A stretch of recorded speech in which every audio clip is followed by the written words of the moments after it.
nakushukuru sana. Mosi, nami naunga mkono taarifa ya kamati.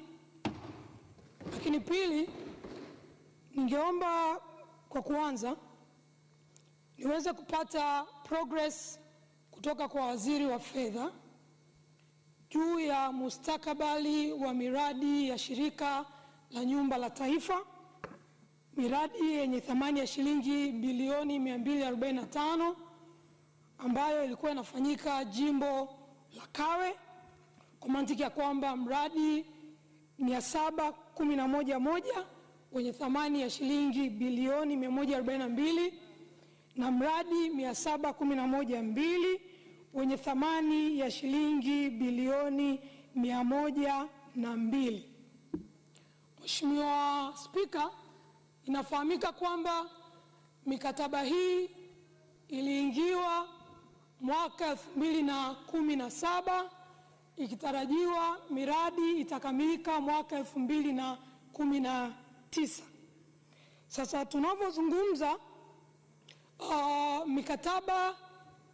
mikataba ilisitishwa mwaka 2017, iliingiwa kabla ya hapo kwa maelezo kwamba kuna vitu ambavyo havijakaa sawa.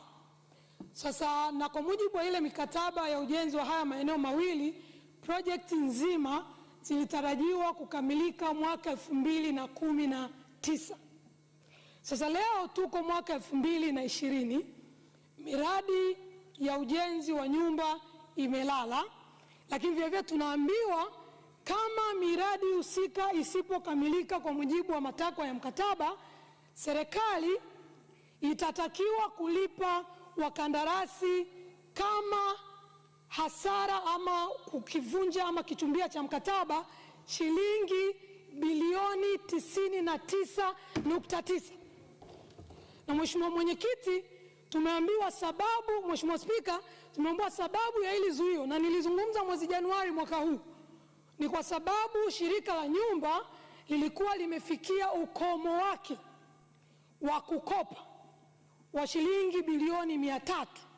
Kwa ikatakiwa ipate idhini ya Wizara ya Fedha ili iweze kumaliza mikopo, kuongeza mkopo ili miradi husika iendelee, wizara ipate kipato kwa mantiki ya kwamba through NHC, Wizara ya Fedha ipate kipato through property tax na through mauzo ya nyumba. Sasa leo mwezi wa 6, mikataba 2019 ilitakiwa iishi. Serikali italipa bilioni 100 za ziada kwa kuvunja mikataba. Mwezi wa kwanza, waziri wa ardhi na waziri wa fedha walisema kuna vitu wana review kwenye mkataba. Sasa ni muhimu kwa kuzingatia wingi wa hii fedha, ni muhimu sana tuambiwe baada ya kureview mkataba sasa tunaendaje mbele. Hai make sense unazuia shirika lisikope hela alafu unakuja kutoa bilioni 100 bure. It doesn't make sense. Kwa ninaomba Mheshimiwa, kwa sababu umesema hili ndio bunge letu la mwisho, na huu mchakato ulianza kuanzia 2013 mpaka sasa, tuweze kuambiwa hali ikoje. Ukiacha bilioni 99.9, kuna bilioni 2.6 itabidi zirudishwe kwa Watanzania ambao walikuwa wameanza kulipia zile nyumba, kwa sababu ilikuwa ni prime project, kwa watu walikuwa tayari wameshawekeza fedha zao pale. Mheshimiwa Mwenyekiti, Mheshimiwa Spika, nilisema hilo nilianze nalo la kwanza ili niweze kupata maelezo mazuri, sababu mimi ni mbunge wa jimbo la Kawe wa mwaka wa 10 sasa. Ile project ilikuwa inabadilisha sio tu jimbo la Kawe, ilikuwa inabadilisha Dar es Salaam kwa kiwango kikubwa sana, lakini zaidi ingesaidia serikali kupata mapato. Kwa tunaomba majibu yenye uhakika kwa kuzingatia tunamaliza muda wetu. La pili, Mheshimiwa Spika, swala la mifuko ya hifadhi. Mwezi wa kwanza nilisema hivi, CAG wanatoaga taarifa nzuri sana, lakini kuna wakati mwingine sisi hatukielezi kwa bayana kile ambacho CAG amekieleza, ili bunge likifanya maazimio lifanye maazimio yenye tija, litakaoacha heshima ya bunge, lakini vizuri zaidi kulisaidia taifa. Nikiangalia taarifa ya kamati kuhusiana na mifuko na hususan PSSPF, wanazungumzia PSSPF, wanazungumzia swala la actuarial evaluation. Wakati tunatunga sheria mwaka 2018 kama sikosei, 18 wakati tunaunganisha ile mifuko, tulimuuliza Mheshimiwa Jenista Mhagama hapa kwamba tunajua mnaunganisha hii mifuko baada ya kukopa pesa za mifuko ambao ni michango ya wanachama, hamlipi ili kuficha kichochoro, mmeamua muunganisha hii mifuko ili kuficha aibu ya mfuko wa PSPF. Tulimwambia hapa, Mheshimiwa Jenista akasema tunaunganisha, tumeshafanya actuarial evaluation, tunajua uwezo wa madeni, mzigo wa madeni na uwezo wa kulipa mafao. Mheshimiwa, kamati haijaeleza kabisa alichozungumzia CAG. CAG amesema serikali mnadaiwa na hii mifuko, kwa sababu kuunganisha mifuko hakuondoi pesa za wananchi mlizozichukua. Yaani msije mkafikiria ati mmeunganisha mifuko kile, sababu zile pesa sio zenu, ni za Watanzania mmoja mmoja wanaokusanya hela kwenye mfuko wa hifadhi ili wakizeeka wapate pensheni, wakipata ajali kazini wapate pensheni, wakiumwa waweze kupata pensheni, waweze kulipwa mafao ya kuumwa. Mheshimiwa Spika, serikali hii inadaiwa shilingi trilioni 2.417. Mfuko wa hifadhi ya jamii ama mifuko ya hifadhi ya jamii kiujumla wake wanaidai trilioni 1.466. Mifuko ya hifadhi ya jamii kwa watumishi wa umma bilioni 731. Mfuko wa bima ya afya shilingi bilioni 220.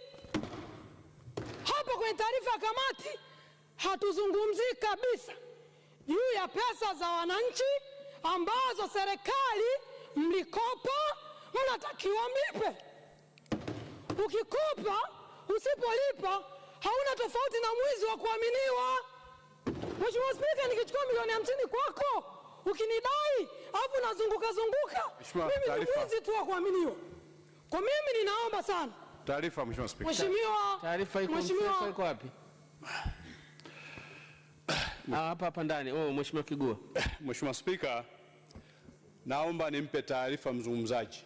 Kwanza sio actual evaluation, ni actual valuation moja. Lakini la pili, Mheshimiwa Spika,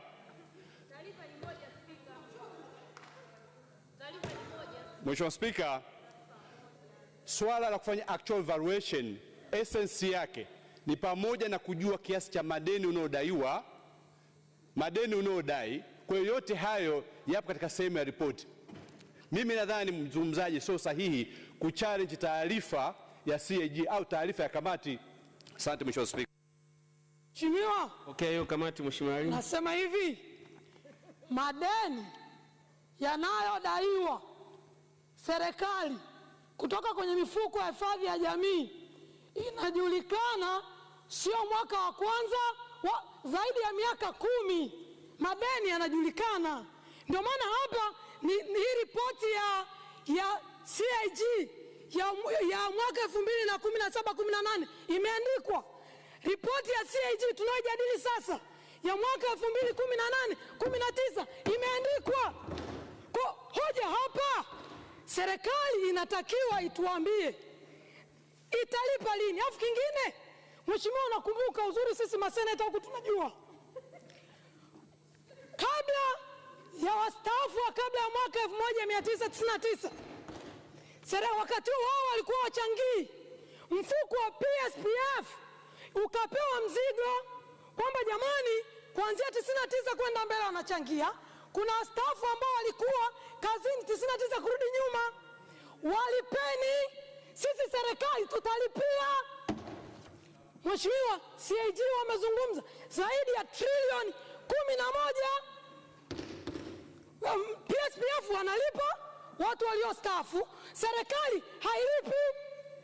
Sasa nataka waziri wa fedha akija hapa akichangia kama sisi wengine tunaochangia, waelezee yale madeni ya mfuko kabla ya mwaka 99 wa watumishi yanalipwaje. Mheshimiwa Mwenyekiti, Mheshimiwa Spika, CAG amesema hapa clear, mifuko, ukurasa wa 132, kwamba mifuko iko katika hali ya ukata kiasi cha kukwaza utekelezaji wa majukumu yake. Hii ni kauli ya CAG mpya, wala sio wa zamani. Sasa mheshimiwa, mnakopaje hamlipi? Ndio maana sasa hivi wastaafu kulipwa ni challenge. Mheshimiwa Mpango, nashukuru uko hapa. Ukienda kwenye utekelezaji wa mapendekezo ya ukaguzi ya mwaka huu, ukienda item namba 2 inazungumzia commitment ya serikali iliyoifanya tarehe 15 Disemba mwaka 2015 kupitia barua namba CJA.452/479/01 kwamba watabadilisha mkopo husika kuwa hati fungani. 2015 commitment, sawa, hatuwezi kulipa cash, tunabadilisha kuwa hati fungani na utaratibu wa hati fungani unajulikana. CAG anasema leo hawa waheshimiwa hapa kwanza hawajatekeleza kabisa ila commitment ya 2015. Pili, wameenda kukopa, wameendelea kuchukua pesa za Watanzania masikini bila hata mikataba. Yani wazazi wetu wanachanga, wapiga kura wetu wanachanga, ili wakipata majanga fedha ziwasaidie. Nyie mnachukua, hakuna hata mkataba wa maandikiano. Ndio maana tukija kuwadai, mnaanza kudai tufanye uhakiki. Unahakiki nini wakati hakuna mkataba ambao unaainisha kwamba umechukua nini? Uache kujivika kilemba kwamba we care so much. Mheshimiwa Spika, taarifa. Mheshimiwa Spika, swala la UDA.